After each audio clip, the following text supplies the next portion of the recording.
या व्हिडिओमध्ये ना मी धुरंधर चित्रपटाचा रिव्ह्यू करणार नाहीये. ते रिव्ह्यू तुम्ही अनेक चॅनल्सवर पाहू शकता, पण हा चित्रपट कशासाठी पाहायचा आहे हे मी सांगणार आहे आणि काही गोष्टी ज्या इग्नोर करायला हव्या त्या चित्रपटामध्ये त्या सुद्धा सांगणार आहे आणि या चित्रपटाचं कलेक्शन सुद्धा जाणून घेणार आहोत. आणि जे 26/11 जो अटॅक झाला होता, टेररिस्ट अटॅक, तर तो ह्या चित्रपटामध्ये कसा उलगडून दाखवलेला आहे तेही सांगणार आहे. तर व्हिडिओ संपूर्ण पहा, खूप इंटरेस्टिंग होणार आहे. नमस्कार, मी साहिल निकम तुम्हा सर्वांचं मनापासून स्वागत करतो माझ्या युट्यूब चॅनल पिक्चर प्लॅटफॉर्ममध्ये. तुम्ही जर का नवीन असाल तर एक सबस्क्राईब तुमचा खूप सपोर्ट करून जाईल आणि व्हिडिओ जर का आवडली तर नक्की लाईक करा. तर धुरंधर चित्रपटाबद्दल म्हणायचं तर रिव्ह्यू तर साईडलाच ठेवा, मी काही रिव्ह्यू वगैरे करणार नाही. इन शॉर्ट मुद्दे सांगतो ज्यामुळे हा चित्रपट पाहायला हवा.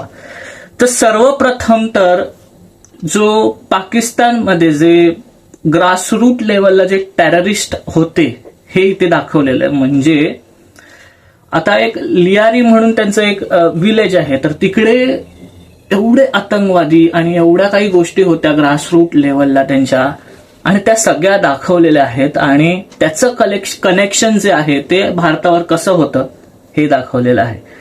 नंतरची गोष्ट म्हणजे 26/11.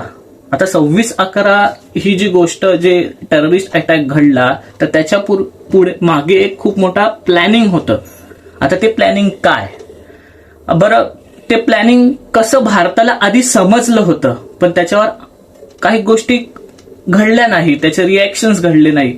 हे काय झालं बरं, ते कसं घडलं आणि त्याचा मास्टर माइंड कोण, आणि ते मास्टर माइंडचं जे बोलणं होतं ह्या टेररिस्ट जे इथे होते त्यांचं, आणि जे मास्टर माइंड तिथे जे बसले होते त्यांचं हे जे बोलणं होतं ना, हे लाईव्ह दाखवलेलं आहे, लाईव्ह ऐकवलेलं आहे आणि दाखवलेलं आहे. सो ते तुम्ही ऐकू शकता.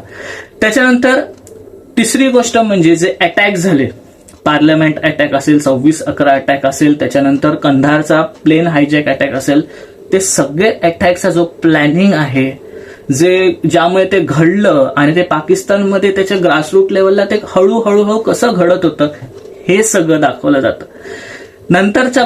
त्यानंतरची गोष्ट किंवा नंतरचा मुद्दा म्हणजे ही एक स्पाय स्टोरी आहे. म्हणजे असं दाखवलं की एक जो धुरंधर हा जो प्रोजेक्ट बनवतात, अजित डोवल जे ओरिजिनल आहेत ते एक प्रोजेक्ट बनवतात, असं फिक्शनल दाखवलं. आणि त्याच्यानंतर मग एक स्पायला पाठवण्यात येतं. आता स्पायला पाठवण्यात येतं हे खरं आहे. तो एक मोहित शर्मा नावाचे जे मेजर होते ते गेले होते आणि त्या स्पायची एक स्टोरी आहे.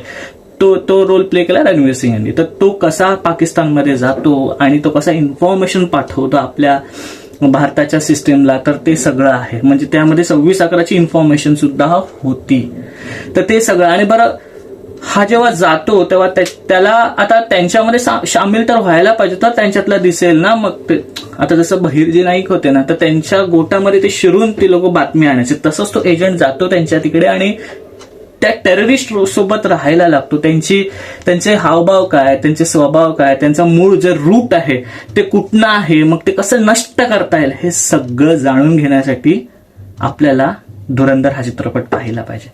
नंतरची गोष्ट म्हणजे हा जो 26/11चा अटॅक झाला ना, त्यामध्ये आपले जे इंडियन पॉलिटिक्स होतं ना, त्यांनी त्यावेळेस खूप गडबड केली.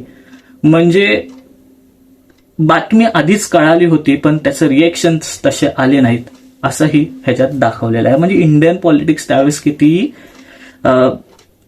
चांगलं नव्हतं असं दाखवलेलं आहे. आता हे काही लोक म्हणतील की प्रोपोगेंडा, पण मला तरी वाटतं की त्यावेळेस तसंच घडलं होतं. तर ही एक गोष्ट तुम्हाला बघायला मिळते. अजून एक गोष्ट म्हणजे पाकिस्तानातील लोकांनी इंडियन करन्सी म्हणजे ज्या नोटा होत्या त्या छापल्या होत्या. मग ते जेव्हा 26/11च्या ह्याच्यात वगैरे आले, मग ती करन्सी कशी यूज केली वगैरे हे सुद्धा आहे. सो ह्या सगळ्या गोष्टी जाणून घेण्यासाठी तुम्ही धुरंधर हा चित्रपट पहा. अपार्ट फ्रॉम दॅट, ऍक्टिंग वगैरे, जसं अक्षय खन्नाची ऍक्टिंग वगैरे हे सगळं तर ट्रेंडिंगवर आहे, तुम्ही बघतच असाल आणि सगळेजण सांगतातच, त्यामुळे ते खूप छान आहेच.